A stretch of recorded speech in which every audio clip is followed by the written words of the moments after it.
All right, so we're going to talk about the Viking microwave and changing the carbon filter that probably not many people do, but it's in there. This is the model Viking RVMHC330. The first thing you're going to do is grab a Phillips head. On the top of the microwave, there's two screws on each side of like the louvers there. Um, Pull that off once you get both screws out. They're top screws. Be careful because the clips that thing hangs on are plastic, the cheapest plastic little fragile things that break. You could see the black ones on each corner. Just ridiculous. Then you're going to want to undo this plate that sort of is in front of where this filter housing is. So again, it's just two Phillips screws there. Um, One thing, it's kind of weird that the filter actually just hangs out in there. It just floats around in there. Actually doesn't sit down completely flush because the screw head that comes out kind of pokes into it. It's a really just seems like an afterthought kind of thing, but you take these off and there's a good shot of the on the left there, that black clip. It's like the cheapest fragile piece of plastic. Kind of can't believe they put that in there for the price you pay for these things. But anyway, once you get that plate off, you can grab the carbon filter that costs like $25, and you know it costs like 5 cents to make. Unfortunately, there are no. I could not find any aftermarket. I mean, you could probably throw a piece of carbon in there yourself, but it won't have that metal kind of grate in there. There's the model number if you want to order one. They're on Amazon.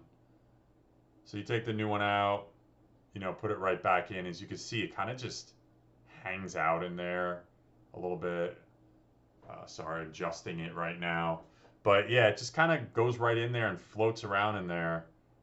And when the fans are actually on, it moves around. See, if you want to push it down like that, you'd be like, okay, that's where I want it. But when you go to put that plate back on, the screw is going to hit into it and not allow it to sit like that. It's going to have to actually pop up.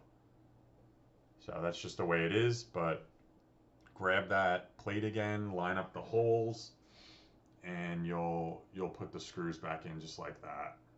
Kind of fast forward a little bit to save time. So finish out the screws. There we go.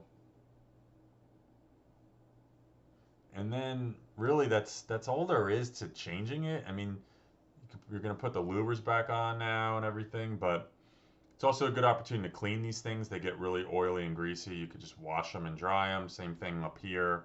Gets all just buildup of crap.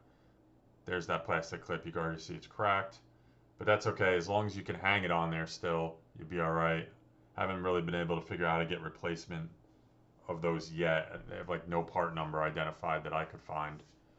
So yeah, line them back up on the on the clips there, and you're just gonna drop those two Phillips head screws back in, just like that. Tighten everything up, snug, but don't try to rip on these things again. They will just shatter those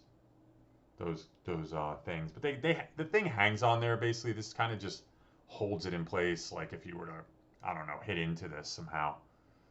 So it's really hanging on it already. It's just a little extra safety. That one on the right doesn't even work anymore. And that's it. That's really all there is to it.